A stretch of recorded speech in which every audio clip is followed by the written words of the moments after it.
Pohon nipah merupakan sumber daya alam yang dimiliki Kabupaten Seruyan, Provinsi Kalimantan Tengah.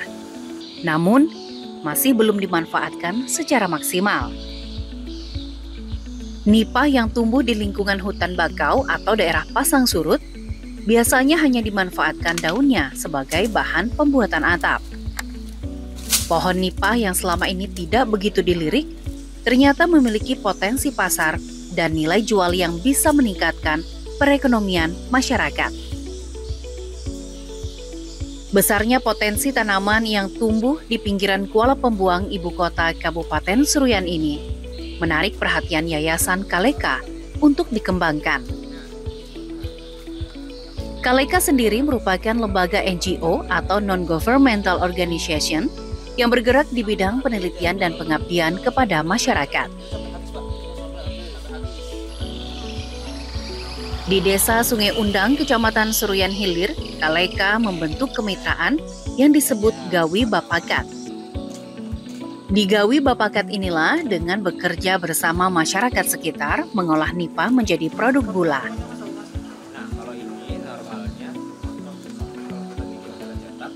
Kedai Gawi Coffee ini sebenarnya inisiatif dari kegiatan dari Gawi Bapakat. Nah, Gawi Bapakatnya itu sendiri kegiatan kerjasama antara awalnya Yayasan Kaleka bersama Pemda di Seruyan ini. Nah, orientasi besarnya itu bikin desa yang mandiri dan lestari secara lingkungan.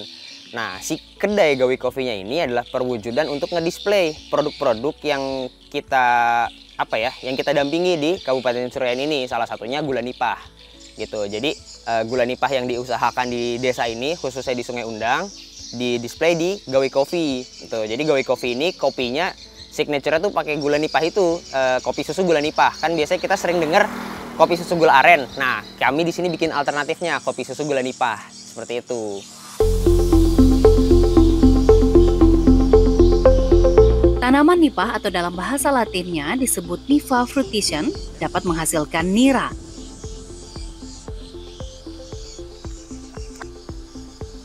Nira yaitu berupa cairan manis yang diperoleh dari batang tandan buah melalui proses penyadapan.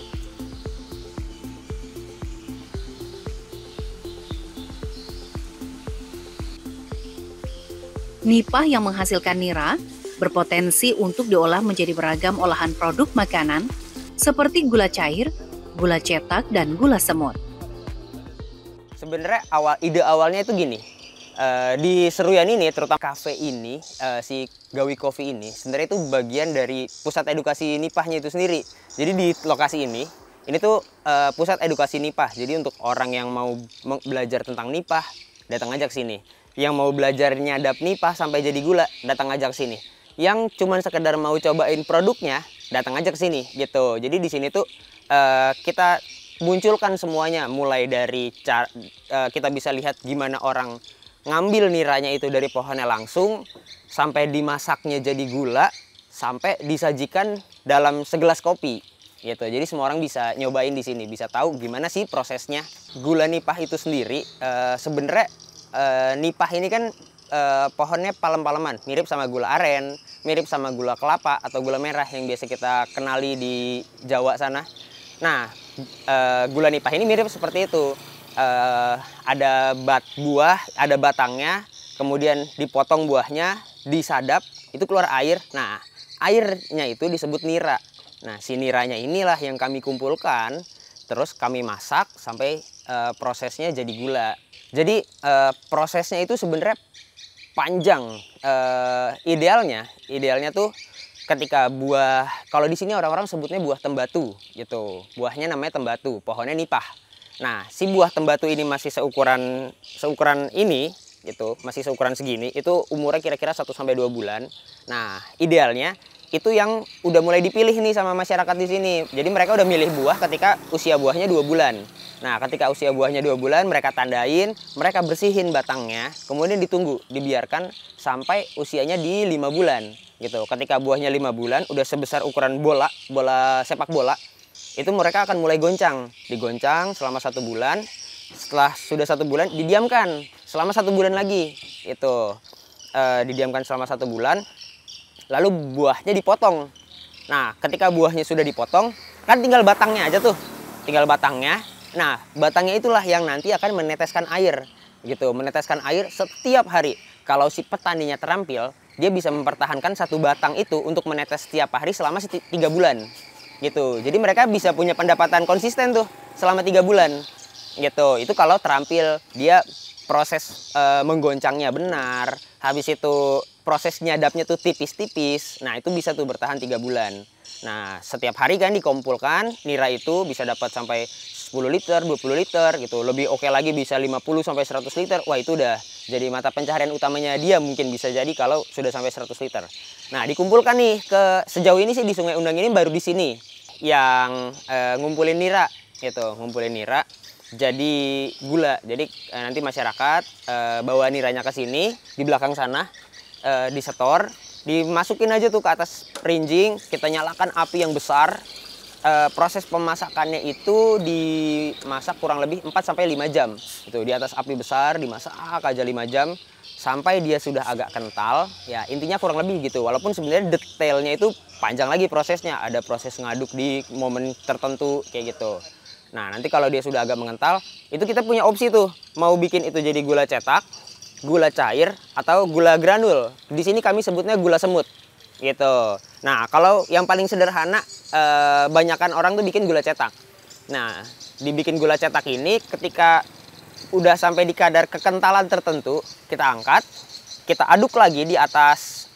Kami pakainya ban supaya dia tuh nggak banyak bergoyang gitu. Kami pakai ban mobil gitu, biar dia nggak banyak goyang. Karena ketika dia udah diangkat dari tungku, kita pindahin ke ban, terus diaduk lagi sampai uapnya keluar gitu.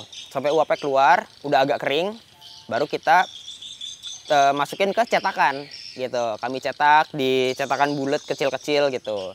Itu untuk gula cetak. Nah, kalau gula semut, sebelum seperti dia kental, itu udah kami angkat gitu. Kami bawa ke sebuah pabrik di belakang sana, ada namanya Sentra IKM. Di sana kami punya mesin. Mesin itu intinya dia ada kompor di bawahnya, terus ada mesin untuk ngaduk gitu. Nah, yang masih setengah matang tadi kita masukin ke sana, dia akan dinyalakan di atas api, muter terus ngaduk terus gitu. Jadi si gula ini kalau diaduk terus, dia lama-lama akan muncul kristal gitu. Dia akan mengkristal gitu. Ketika sudah mesinnya udah nggak kuat ngaduk, udah kita angkat, kita masukin oven gitu. Selesai dari oven, kita giling jadi gula granul. Kalau gula cair, yang ini gulanya, kalau gula cair itu si gula cetaknya itu kami cairkan lagi gitu. Karena kalau seandainya dia nggak pakai dicetak dulu, warnanya nggak hitam seperti ini gitu. Kami butuh warna hitam ini sih untuk bagus di kopi.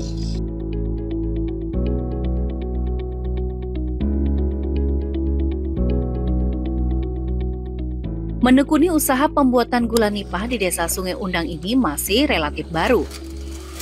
Berjalan sekitar selama kurang lebih 5 bulan, sehingga masyarakat perlu terus diberikan pembekalan. Mulai dari pelatihan pembuatan gula, sampai identifikasi kualitas bahan baku untuk meningkatkan produksi gula nipah. Ferdi Rahmayani merupakan salah satu penyadap air nipah di Desa Sungai Undang. Ia memanfaatkan waktu kosong di saat tidak melaut. Ia setiap harinya mampu menghasilkan 5-7 liter air nira nipah. Saat ini, petani penyadap air nipah di Desa Sungai Undang masih terkendala dengan proses penyadapan karena pengetahuan yang belum mumpuni sehingga air nipah tidak maksimal. Ferdi bersama teman-temannya terus bertukar pengalaman dengan petani dari Pulau Jawa yang mampu menghasilkan sampai 50 liter. Sutarman merupakan petani penyadap air nira nipah yang didatangkan khusus dari Kabupaten Banyumas, Jawa Tengah oleh Yayasan Kaleka untuk memberikan pendampingan dalam meningkatkan produksi air nira nipah. Nama saya Pak Sutarman, asal saya dari Desa Nusadadi, Kecamatan Sumbyu, Kabupaten Banyumas, Jawa Tengah itu. Saya diundang ke sini khusus untuk melatih orang-orang sini gitu. Khusus melatih orang-orang sini biar orang-orang sini bisa memanfaatkan buah yang ada di sini. Karena di sini kan masih alami itu, sama sekali belum tersentuh gitu. awal-awalnya gitu di kampung aku kan banyak juga pohon ini, cuman nggak dimanfaatin. Yang dimanfaatin cuman pohon kelapa. Akhirnya aku coba-coba gitu, ternyata jadi juga dibikin gula gitu kan. Setelah jadi gula, lama-kelamaan kan orang-orang pada ngikut, penasaran gitu. Akhirnya di tempat saya sekarang jadi pengrajin gula ini semua. Setelah itu kan di sini lagi ada pengembangan di Kalimantan. Ya mungkin ada yang butuhin tenaga aku ke sini, suruh ngajarin orang-orang sini biar tahu gimana cara pengambilan air dari pohon nipah.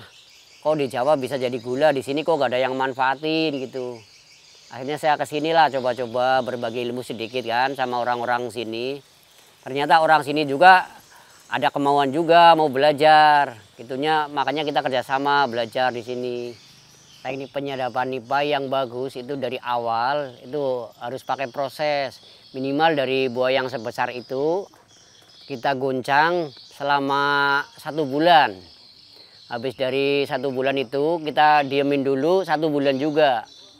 Setelah habis 1 bulan itu dipotong. Dipotong baru kita bisa ambil airnya. Selama 1 minggu pun itu baru maksimal. Setelah 1 minggu itu kalau yang bagus itu 1 pohon itu udah mencapai 1 liter. Bahkan lebih gitu. Itu yang kalau prosesnya jadi. Yang kalau yang nggak jadi ya cuman setengah liter aja. Lebih bagus lagi yang udah normal itu bisa sampai 3 liter itu Pak, 1 pohon. 1 pohon itu lama penyadapan yang normal itu 3 bulan. 1 batang itu bisa kepake 3 bulan itu. 3 bulan. Habis itu kita nunggu buah yang berikutnya keluar. Jadi kita harus nyari buah yang lainnya gitu. Setelah itu kita kan harus cari lahan lain karena lahan ini udah nggak ada buahnya lagi kan. Kita harus cari lahan berikutnya. Itu pun sama prosesnya seperti itu. Harus dari nol gitu. Ini udah berjalan udah mau 5 bulan yang di sini. Mau 5 bulan sekarang. Ya hasilnya sekarang udah lumayan lah daripada yang sebelumnya gitu kan. Yang dulunya katanya gulanya gagal terus, gak pernah jadi. Sekarang alhamdulillah jadi. Di sini juga diproduksi gula cair sama gula cetak, terus gula kristal juga diproduksi di sini. Kalau kecukupan ya cukup aja lah Pak. Ya kan kalau sehari itu kan bisa 7-8 liter. Dihargain 2.000 itu 1 liternya. Dijual kemana Mas? Dijual sama ke sini juga Pak. Potensi nipah sini kan banyak Pak. Sayang kalau nggak dimanfaatin. Ada sih Pak, hamanya itu Pak. Seperti tupai itu kalau di siang hari ini. Kalau di malam hari itu Pak, tikus yang bisa ngebocorin tuh botol itu. Kalau ngambil pagi itu bisa nggak ada air, Pak. Di kedai Gawi Bapakat merupakan satu-satunya tempat sebagai penampung air nira nipah. Di Gawi Bapakat sendiri, selain mempekerjakan masyarakat sekitar dan juga petani penyadap menyetor langsung air nira yang dihasilkan setiap hari dari hasil sadapan.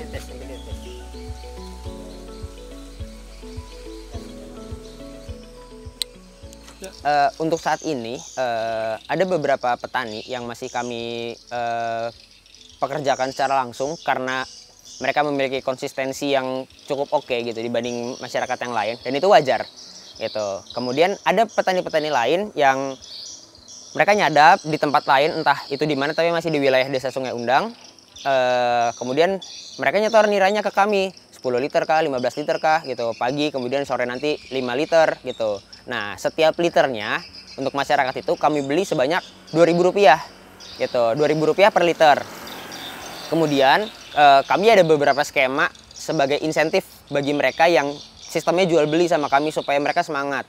Misalnya kalau mereka bisa 20 liter dalam sehari, itu akan kami naikkan harga belinya jadi Rp3.000 per liter gitu. Atau level di bawahnya misalkan dalam sehari mereka bisa 10 liter. Itu kami tambahkan di akhir nanti Rp20.000 seperti itu. Jadi untuk masyarakat seperti itu. Nah, selain itu seperti yang tukang masak, kemudian beberapa petani itu ada yang kami pekerjakan.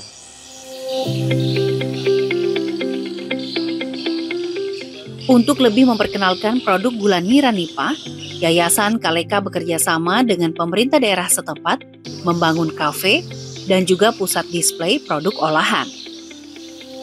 Kafe ini menjadi pusat edukasi nipah. Di sini para pengunjung bisa belajar tentang nipah, cara menyadap nipah, mengambil air nira dari pohonnya langsung, hingga proses menjadi gula sampai disajikan dalam segelas kopi. Kopi nipah hasil racikan Gawi Coffee menawarkan cita rasa unik. Gula dari aren nipah memberikan sentuhan rasa manis dan gurih. Juga memiliki cita rasa khas, yaitu sedikit asin. Rasa asin berasal dari pohon nipah yang tumbuh di daerah pasang surut air laut. Sehingga air nira yang disadap memiliki sedikit kandungan garam alami. Berbeda dari gula aren biasa yang lebih manis, gula nipah yang berasal dari nira pohon nipah menciptakan cita rasa khas pada kopi, memberikan pengalaman minum kopi yang berbeda.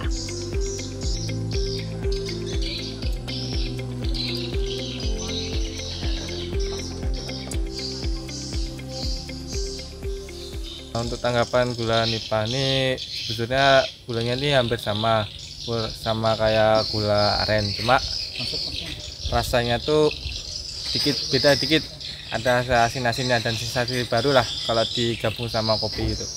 Mungkin seperti itu untuk rasa dari gula nipah itu.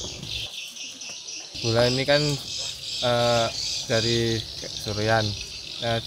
Tentunya kita kan sebagai warga lokal sini harus mencintai produk lokal lah untuk memajukan UMKM Seruyan lah. Kan belum ada di mana-mana untuk gula nipah ini. Lumayan sih Bang kalau buat yang pecinta kopi, enaknya gitu bedanya. Bagi saya tuh yang waktu pertama kali ngerasa di sini tuh gimana ya, dari gula nipahnya itu beda lah pokoknya Bang. Mungkin ya nipahnya ya gimana? Ada rasa asin. Ya ada rasa asinnya gitu Bang. Pokoknya enak lah Bang. Inovasi kafe dari gula air nipah menjadi daya tarik tersendiri. Menikmati kopi yang berbeda di atas rawa dengan nuansa alam, dikelilingi pohon nipah yang rindang. Gitu. Jadi yang pakai gula nipah ini nggak cuman Gawi Coffee gitu. Jadi ada beberapa kedai di sini yang juga pakai gula cair. Kemudian kedai-kedai yang di Sampit juga udah ada beberapa yang beli gula cair di kami. Kemudian kalau yang ini gula semut, ini banyak yang pakai tuh rumah tangga gitu. Jadi Gawi Coffee ini kalau sore banyak keluarga-keluarga yang suka main ke sini bawa anaknya sambil lihat yang ijo-ijo gitu. Nah, bawa anaknya, kemudian keluarga-keluarga. Nah, biasanya ibunya, si istri, itu senang tuh ngebungkus ini gitu. Untuk dia bikin teh di rumah, bikin kopi di rumah, atau bahkan bahan masakan. Seperti itu. Nah, yang satu lagi nih, si gula cetak. Nah, gula cetak ini juga sama. Ibu-ibu biasanya yang senang beli gitu. Kadang juga, kami nerima kiriman dari dinas mana gitu. Misalnya dari Dinas Pemberdayaan Desa atau Dinas Perindustrian dan Perdagangan, mereka mau ada pameran gitu, mereka beli dalam jumlah besar. Kalau untuk gula nipah ini sendiri, sebenarnya rasanya nggak terlalu berbeda jauh sama si gula aren gitu, hampir mirip. Tapi ada not rasa khas, yaitu asin gitu. Karena si nipah ini kan ekosistem mangrove nih, dia terpengaruh sama pasang surut. Jadi si gulanya ini agak sedikit ada rasa asinnya tuh. Jadi kadang ibu-ibu yang misalnya dia mau bikin masakan harus ada garam. Nah, jadi nggak perlu tambahin garam banyak-banyak karena udah ada rasa asin dari gulanya itu sendiri gitu. Dan untuk di kopi itu rasanya khas banget. Jadi lebih enak, jadi rasa yang baru gitu daripada kopi-kopi yang biasa kita suka minum itu kopi susu gula aren. Pemanfaatan pohon nipah diharapkan dapat menjaga ekosistem mangrove, juga menambah pundi-pundi perekonomian warga di sekitar desa. Nipah gula bisa diolah menjadi beragam olahan produk makanan, seperti gula cair, gula cetak, dan gula semut. Ini juga bisa meningkatkan produktivitas dan memperluas pemasaran, sehingga produk tidak hanya dikenal di Kabupaten Seruyan, tetapi juga daerah lain. Sebenarnya orientasi besarnya kami tuh ingin gula yang ada di sini tuh bisa diserap sama industri gitu. Kami inginnya someday nanti setahu kami tuh produk kecap itu juga memakai gula aren terkadang. Nah, bisa disubstitusi sama gula nipah gitu. Bisa disubstitusi sama gula nipah. Itu misi besarnya, mimpi besar kami. Nah, aku sih sebenarnya optimis banget sama nipah ini karena pertama pengolahan gula jadi nipah ini di tempat ini yang pertama di Kabupaten Seruyan gitu. Mungkin di kabupaten-kabupaten udah ada tapi mungkin belum sebesar ini gitu, belum sebesar ini karena ya kami introduksinya cukup masif gitu. Kemudian nipah tuh banyak banget di sini, nggak terbatas lah. Cuman kendalanya supaya ini potensi bisa lebih berkembang lagi, menurutku yaitu harus lebih banyak orang yang kenal sama gula ini. Aku merasa peran pemerintah, baik itu di pemerintah desa, pemerintah kabupaten, itu sangat penting karena ini potensi apa ya? Kedepannya aku khawatir bisa jadi konflik baru yang terjadi di Kalimantan ini. Kenapa? Ini kan nipah nih ada di hutan, yang nyadap pulang ke rumah, bisa aja tetangganya yang ngambil gitu, atau orang dari mana ngambil, itu tuh berbahaya banget. Perlu ada aturan lah gitu, perlu ada aturan kayak misal satu orang itu di peraturan di tingkat desa misalnya masyarakat kalau mau nyadap maksimal berapa gitu, atau aturan-aturan yang bisa membatasi orang supaya enggak sembarangan ngambil di tempat-tempat tertentu kayak gitu. Karena aku sangat khawatir ini kan potensial kedepannya bisa jadi uang baru untuk masyarakat. Nah, kalau nggak diimbangi sama aturan yang dipatuhi, yang benar-benar relevan sama kondisi di tempat itu bisa jadi sumber konflik baru gitu.